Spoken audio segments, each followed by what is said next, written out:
The sea was never silent. Waves carried the sound of cannon fire, the clash of steel, and the screams of men who gambled their lives for gold and glory. At dawn, a pirate flag rising over the horizon was more terrifying than any storm, for storms only sank ships, but pirates took lives, treasure, and freedom. The War of the Pirates was not fought in a single battle or a single place. It raged across oceans, from the Caribbean to the Mediterranean, from the Indian Ocean to the coast of Africa. It was a war between law and lawlessness, empire and rebellion, order and chaos, but who truly won the battle for the sea?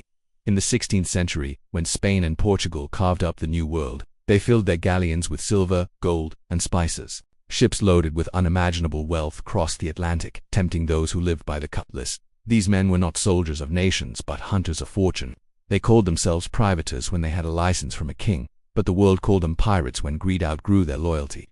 Francis Drake, an English privateer, became the terror of the Spanish Main. With the blessing of Queen Elizabeth, he plundered Spanish treasure fleets, burned towns, and returned home with so much gold that the English crown could fund entire wars. Spain called him a criminal, but in England he was a hero already. The lines between patriot and pirate were blurred. The Golden Age of Piracy truly began in the late 17th century. The Caribbean became a battlefield of empires, and in the chaos, pirates thrived. Nassau in the Bahamas transformed into the Republic of Pirates, a haven for those who refused kings and laws. Here gathered men like Charles Vane, Calico Jack Rackham, and the most feared of them all, Edward Teach, known as Blackbeard. With his dark beard braided and lit with slow-burning fuses, his eyes glowing with smoke, Blackbeard struck terror into every captain he faced. His flagship, the Queen Anne's Revenge, ruled the waters from the American colonies to the West Indies. Merchants and even navies hesitated to fight him, for his reputation was deadlier than his cannons. Yet pirates were not just legends of the Caribbean. In the Mediterranean, the Barbary corsairs fought their own war. From the ports of Algiers, Tunis, and Tripoli, Muslim corsairs raided European ships, capturing crews and selling them as slaves. The great empires of Europe paid tribute to avoid their wrath, but when the United States emerged as a new power, it refused. The Barbary Wars erupted, and young America sent its navy across the ocean to break the corsairs' hold. Here, the War of the Pirates was no longer just theft. It was a clash of civilizations, religion, and national pride. In the Indian Ocean, pirates carved out yet another theater of war. From Madagascar to the Red Sea, men like Henry Every and William Kidd haunted the trade routes of the mighty East India Company. Henry Every captured the Mughal treasure ship Gangaswai, one of the richest prizes ever taken, filled with gold, silver, and jewels bound for India's emperor. The loot was so great it shocked Europe, and the Mughal Empire threatened war with England unless the pirates were punished.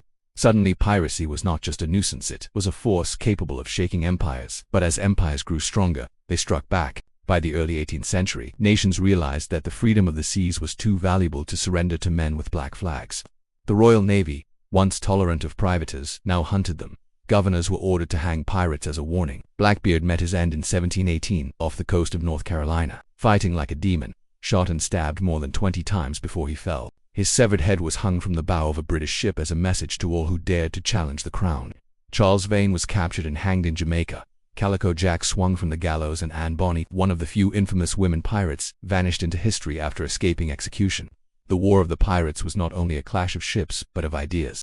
Pirates lived outside the rigid hierarchies of kingdoms and empires. On their decks, captains were elected, loot was shared, and even men of different races could find brotherhood. For slaves who escaped the chains of plantations, a pirate ship meant freedom. In many ways, piracy was a rebellion against the order of the world, a floating democracy on blood-stained waters. But empires feared such freedom, and they crushed it with iron and fire. In the Caribbean, the Republic of Pirates collapsed. Nassau was retaken, and the oceans grew quieter. In the Mediterranean, the Barbary corsairs were broken by European fleets and finally defeated in the 19th century. In the Indian Ocean, the East India Company expanded its naval power, strangling piracy at its source. The age of sail gave way to the age of empires, and the black flag slowly disappeared from the seas. Yet did the pirates truly lose? They were hunted, hanged, and scattered, but their legend endured. Every tavern from London to Port Royal whispered tales of hidden treasure and ghost ships. Every sailor dreamed of gold buried on distant islands. The fear they inspired changed the way nations built navies, guarded trade routes, and ruled the oceans. Pirates forced empires to adapt, to strengthen, and to expand their reach. In many ways, they shaped the modern world. The War of the Pirates ended not in a single victory, but in transformation. The seas were claimed by empires, but the spirit of piracy never died. Even today, in places like the coast of Somalia or the Strait of Malacca, modern pirates still stalk ships, armed with rifles instead of cutlasses, speedboats instead of sloops, The methods have changed, but the hunger for wealth and freedom remains the same. So, who won the battle for the sea? The empires declared victory, raising their flags over oceans once ruled by black sails, but the pirates won something greater: immortality. Their names, their battles, their legends live on, centuries after their bodies turn to dust. Blackbeard, Henry Every, Anne Bonny, Francis Drake, the Barbary corsairs, they became eternal. The waves still whisper their stories, and every child who dreams of adventure dreams of being a pirate, not a navy man. The war of the pirates may be over, but the sea still belongs to those who dare to take it.